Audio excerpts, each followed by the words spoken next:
Senator Hume, thank you for your time. With the ISIS brides, will you look to toughen the laws here? Does the government need it? Or are they looking for excuses? What's your read on it? Kieran, the fact that this has got so out of hand on this government's watch is an indictment on how seriously the Albanese government takes our national security. If there is a way to strengthen the laws, well, then the coalition stands ready to help, because we want to make sure that we put the protection of Australian citizens first and foremost on the government's agenda.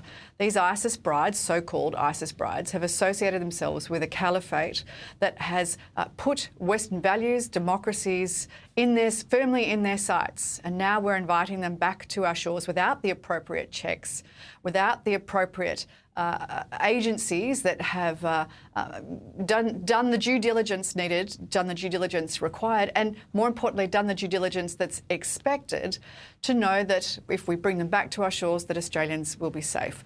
The coalition is ready to help the government strengthen the laws if that is what is needed, but we want them to effectively use the laws that are already at their disposal. That doesn't seem like it's happened in this case. One of the individuals has been the subject of a temporary exclusion order at the request of the security agencies. Does that give you any heart? Does that ease your concerns at all that the agencies are across this cohort?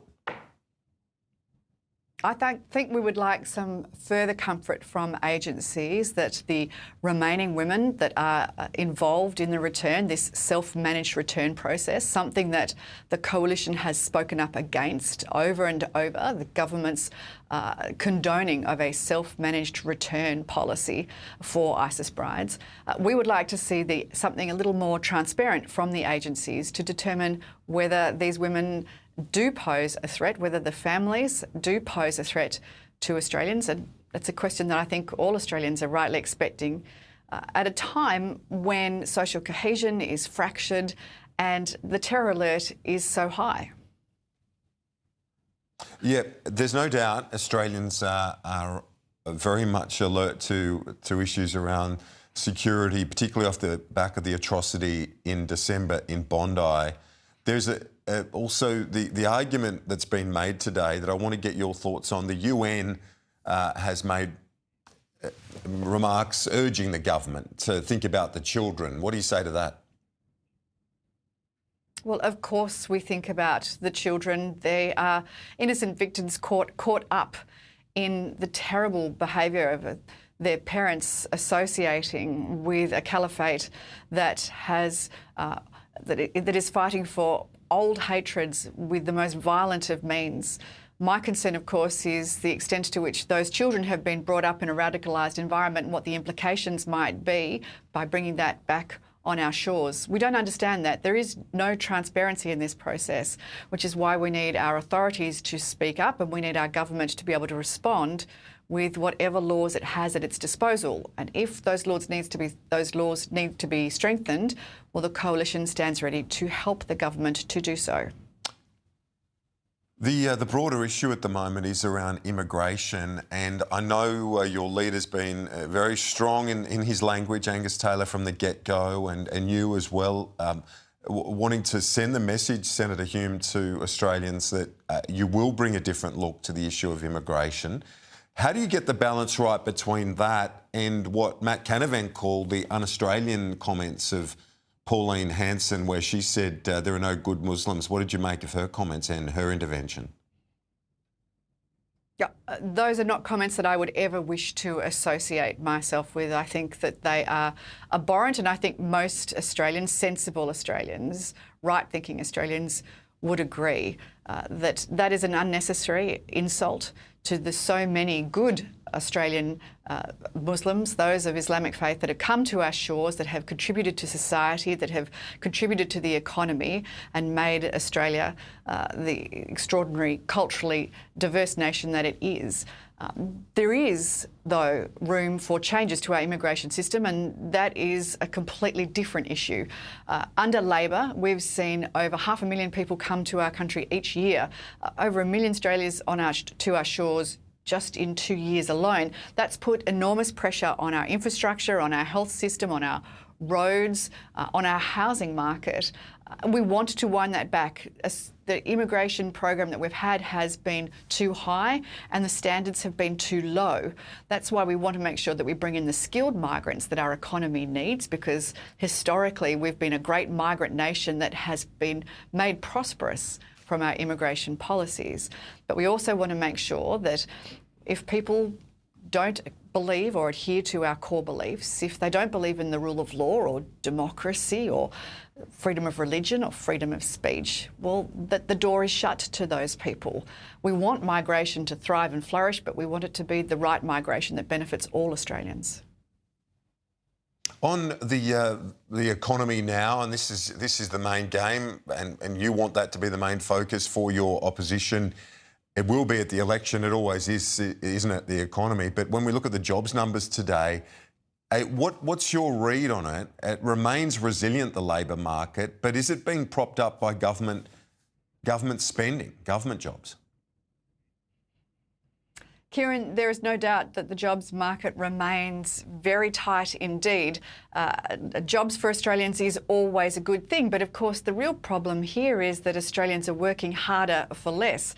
We saw just yesterday that the wage price index came out showing that while wages are growing at a slower rate than inflation, that means that Australians have got poorer over the last 12 months. Now, this shouldn't be a surprise.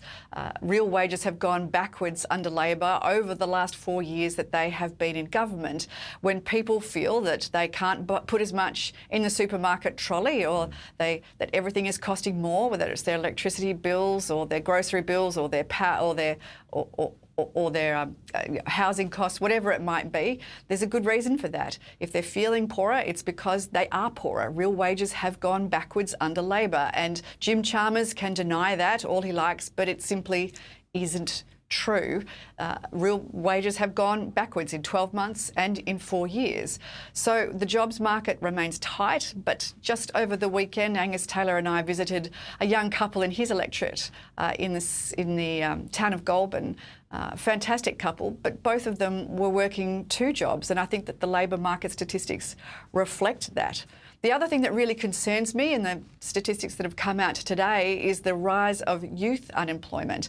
When the Coalition left office, youth unemployment was around 8.8%. It's now over 14%, so it's nearly doubled. And that's the story that we're hearing anecdotally on the ground, an awful lot, that young people are beginning to despair that there simply isn't the opportunities for them that existed just a few years ago. Former Governor of the RBA, Philip Lowe, said productivity capacity of the economy is not growing very quickly, and the government wants to keep spending and wants to keep offering handouts, which adds to demand. And in a normal course of events, that'd be fine, but if supply is not growing, you can't do it. And if you do, it will see rates go up. How do you shift the productivity needle now? It's so important that we have laser-like focus on shifting that productivity needle. Philip Lowe has been consistent in his messaging for a really long time that without productivity growth, you simply cannot have economic growth or wage rises that aren't inflationary. If we want to keep inflation low but have wages rise, we need to focus on productivity. Labour market productivity is part of that, and it will certainly be a focus in my portfolio of employment and industrial relations as well as productivity. But the other aspect of my portfolio is deregulation, unshackling businesses from the red tape that has infested our business community for so long now, and making sure that they are free to do their core business, do what it is that they can do to make profit and employ more Australians, rather than simply deal with compliance and paperwork, specifically and particularly that is for government purposes. I spoke to one business, for instance, that a director of a listed company that told me that his business now devotes around $30 million a year just in preparing reports for government. Now, they are reports that are for perfectly noble things, gender equality or climate reporting, modern slavery. Terrific. They are all important things. But the idea that you would need an entire department to do it, that $30 million that the business dedicates to that is simply going to be passed on to the consumer at the end of the day, well, that's something that really needs to be considered. Deputy Opposition Leader Jane Hume, appreciate it. We'll talk to you soon.